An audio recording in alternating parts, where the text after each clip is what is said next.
Halo semuanya, selamat datang di channel Cerita Film. Saya doakan kalian semuanya dalam keadaan sehat walafiat dan dimudahkan segala urusan. Pada kesempatan kali ini saya telah merangkum sebuah film asal Ukraina berjudul Sniper The White Raven yang rilis pada tahun 2022. Berlatar di tahun 2014, film ini mengisahkan tentang seorang pasifis yang berprofesi sebagai guru. Namun, karena istrinya dibunuh, ia pun bergabung dengan angkatan bersenjata Ukraina untuk menjadi sniper dan membalas dendam atas kematian istrinya. Sebelum saya lanjut ke alur ceritanya, saya ingatkan teman-teman untuk subscribe agar kalian tidak ketinggalan alur cerita film lainnya dari channel ini. Dan inilah alur cerita selengkapnya.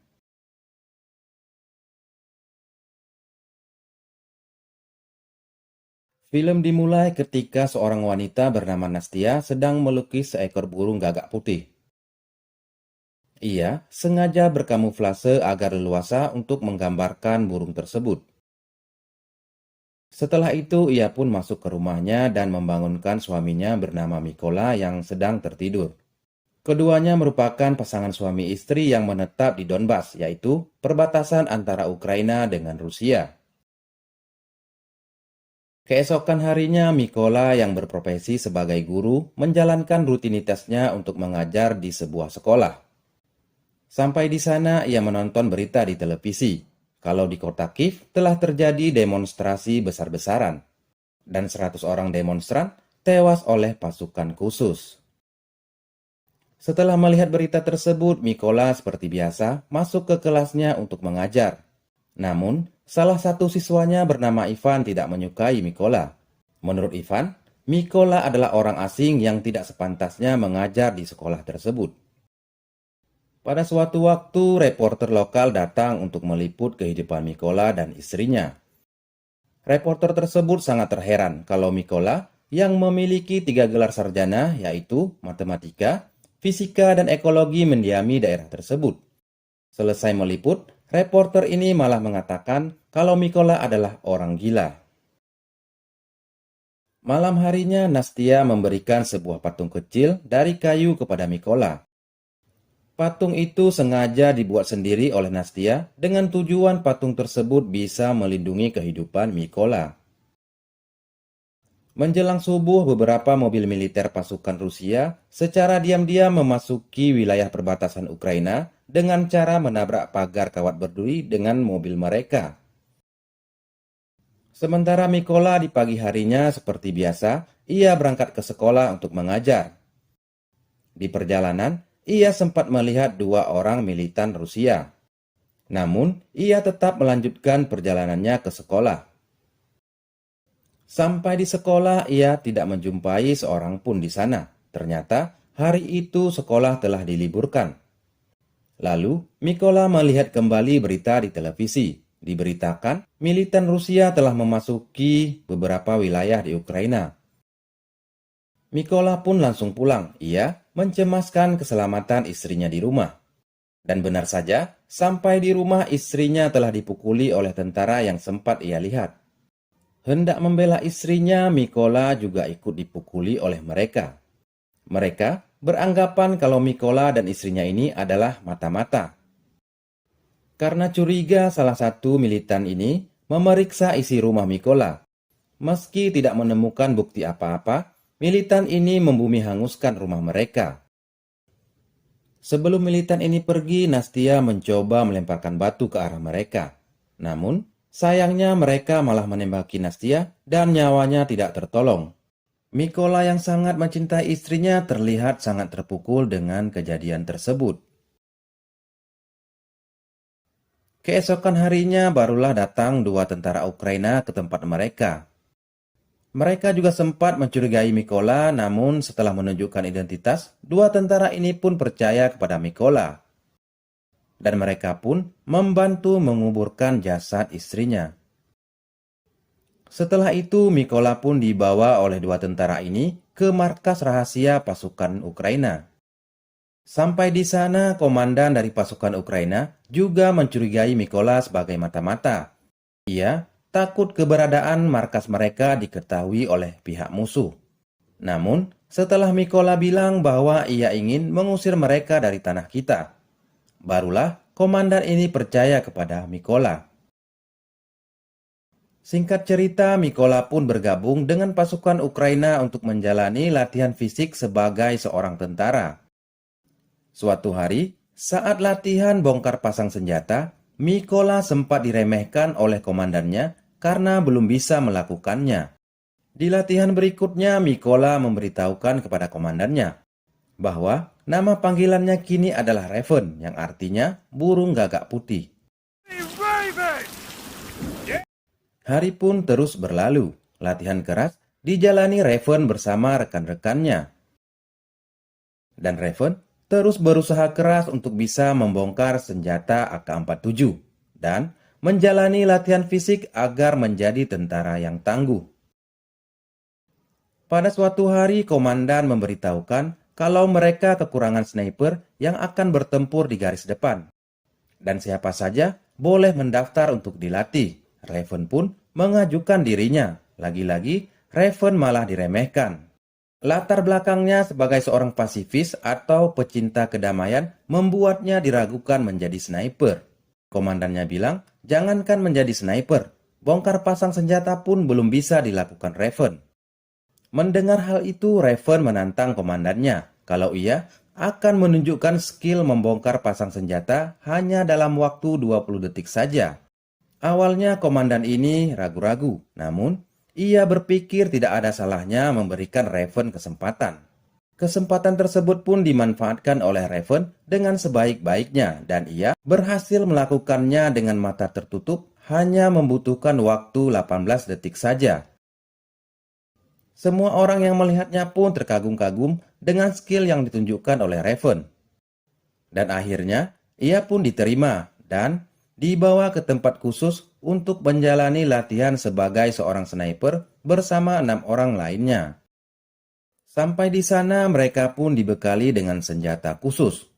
Mereka diberikan senjata satu persatu. Namun ketika giliran Raven, ia malah diberikan senjata jadul jenis SKS. Padahal teman-temannya diberikan senjata yang lebih canggih jenis SPD.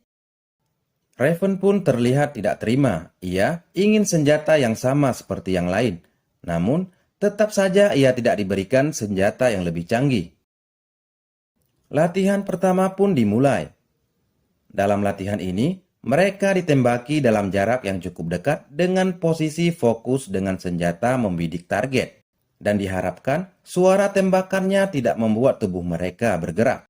Dan Raven saat itu mendapatkan nilai plus karena ia tetap fokus dan tidak bergerak sama sekali. Di hari yang lain, Raven dan beberapa rekan lainnya mendapatkan teori dari Kapten Gregory tentang jarak tempuh jenis senjata yang mereka gunakan untuk melumpuhkan musuh. Saat itu, Kapten menjelaskan senjata yang digunakan oleh Raven hanya mampu menjangkau musuh di jarak 800 meter. Dan senjata yang digunakan oleh prajurit lainnya mampu menjangkau musuh sampai jarak 2000 meter. Menurut Kapten, yang membuat seorang sniper berbahaya bukanlah senjatanya, melainkan kecerdasan dan kesabarannya dalam mengintai musuh. Di hari berikutnya, Raven mendapatkan latihan untuk menembak target yang sudah ditentukan dengan cara teropong senjata mereka ditutup. Pada latihan ini, Raven mendapatkan nilai minus karena tembakannya tidak mengenai target.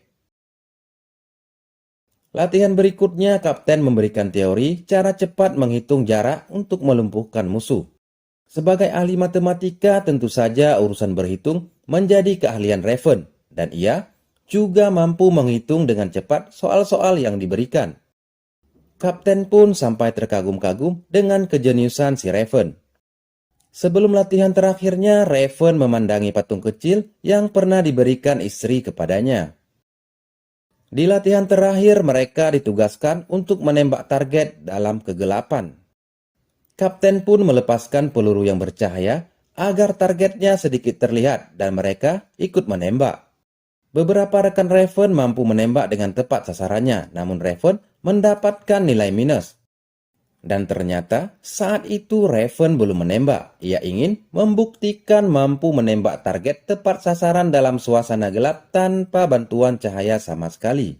Di latihan terakhir ini, Raven mendapatkan nilai plus. Setelah pelatihan berakhir, Raven dan ketiga rekannya dinyatakan lulus sebagai sniper. Dan Raven yang memiliki nilai tertinggi ditempatkan di kompi pertama. Pada misi pertamanya, Raven ditugaskan untuk merebut kembali pos penjagaan yang kini dikuasai oleh militan Rusia.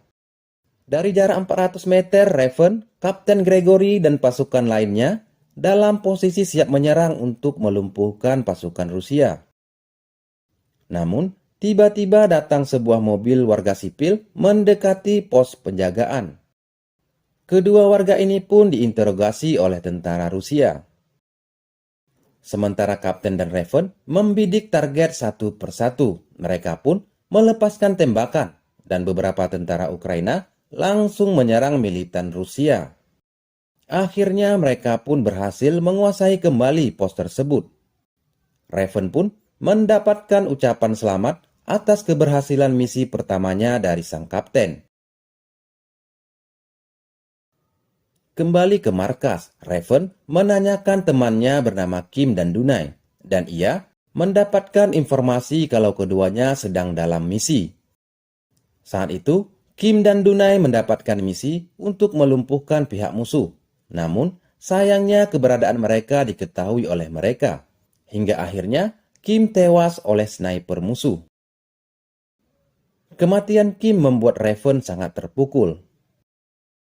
Di misi berikutnya, pasukan Ukraina memasang beberapa bom di jalur yang sering dilewati oleh militan Rusia. Setelah bomnya dipasang, pemantiknya ditempatkan di batang pohon dengan ditutupi dedaunan. Tidak berapa lama, pasukan Rusia mendekati jalur tersebut dan Raven sempat kaget melihat Ivan yang merupakan mantan muridnya kini telah menjadi militan Rusia. Meski demikian, Raven tetap harus menjalankan tugasnya. Ia pun membidik dan menembakkan pemantik bom. Hingga akhirnya, Ivan dan militan Rusia lainnya pun tewas. Di hari berikutnya, Raven kembali bertugas dengan kapten. Ia terlihat terus mengintai para musuh dengan teropong senjatanya. Tidak berapa lama, ia melihat sebuah mobil terparkir di bawah pohon dan dua militan Rusia. Setelah diperhatikan lebih teliti, ternyata militan tersebut merupakan tentara yang pernah menembak mati istrinya. Lalu, Raven meminta izin kepada kapten untuk segera menghabisinya. Namun, kapten melarangnya dengan alasan keberadaan mereka bisa diketahui oleh pihak musuh dan nyawa mereka bisa terancam. Tersulut emosi, Raven tidak mematuhi perintah. Ia pun melepaskan tembakan yang membuat si pembunuh istrinya ini tewas. Ternyata dugaan si kapten ini benar, sniper musuh mengetahui posisi mereka. Naasnya, kapten tewas oleh sniper musuh. Raven yang melihat kapten tewas berusaha membawa mayatnya dengan susah payah. Di markas, Raven diberitahukan informasi kalau intelijen akan mencari tahu siapa sniper musuh yang menembaki kapten. Apabila sudah diketahui, Ravenlah yang harus turun tangan untuk menghabisinya. Dan Raven saat itu menyanggupi permintaan komandannya. Kematian kapten membuat Raven sangat terpukul. Apalagi itu terjadi karena dirinya tidak bisa mengontrol emosi dan tidak mematuhi perintah. Adegan selanjutnya, Raven dihubungi oleh komandan brigade. Diberitahukan, dua pengintai Ukraina telah tewas oleh sniper musuh. Komandan meminta Raven untuk berjumpa dengannya untuk membahas kejadian tersebut. Raven pun bergegas ke markas untuk menjumpai komandan. Sampai di markas, komandannya memberitahukan jika intelijen berhasil mendapatkan informasi tentang sniper Rusia yang sangat berbahaya bernama Seri. Seri telah membunuh 5 orang sniper dan 2 orang tentara lainnya, salah satunya adalah kapten. Komandan menjelaskan, Seri melakukan aksinya dari sebuah pabrik kimia. Di pabrik tersebut, terdapat 8 orang militan Rusia, di mana 5 orang berada di luar pabrik dan 3 orang lainnya berada di dalam. dan target utama, Seri berada di dalam pabrik tersebut. Komandan pun menjelaskan strategi yang akan digunakan untuk menyerang mereka. Dia menginginkan sniper menghabisi target di luar yang berjumlah 5 orang.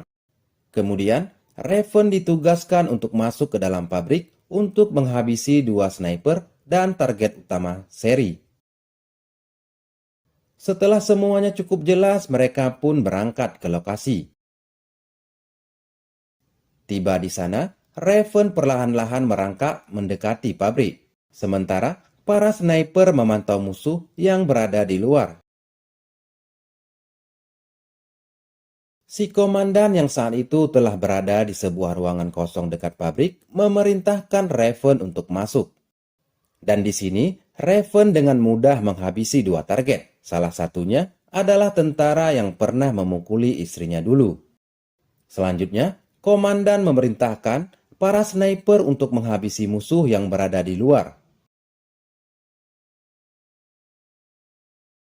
Bersamaan dengan itu, komandan menembaki dari dalam gedung kosong untuk mengalihkan perhatian Seri dan 2 sniper lainnya. Mereka pun berhasil mengalihkan perhatian mereka, dan salah satu sniper musuh juga berhasil dilumpuhkan saat itu. Yang tersisa hanyalah Seri dan 1 sniper musuh lainnya. Raven pun masuk perlahan untuk mendekati target. Seri saat itu memanggil teman-temannya melalui tracking, namun tidak ada satupun yang menjawab kecuali 1 sniper yang masih hidup. Lalu, Seri memerintahkan sniper ini untuk mengecek lokasi sekitar.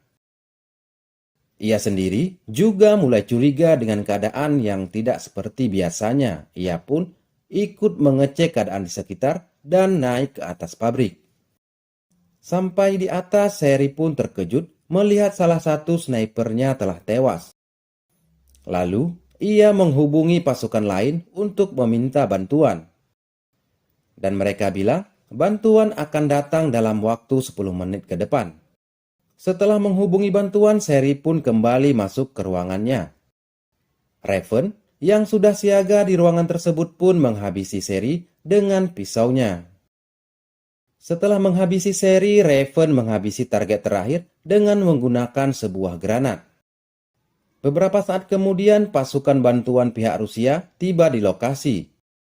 Raven yang melihat kedatangan mereka menembaki sopir mobil tersebut.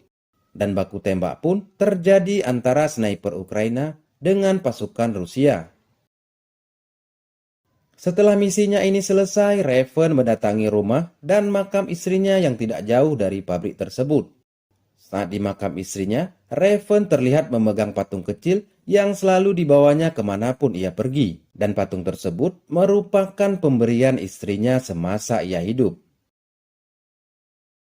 Meski kini ia sudah bisa membalas dendam atas kematian istrinya, Raven tetap menjadi seorang sniper untuk misi selanjutnya. Dan film pun selesai.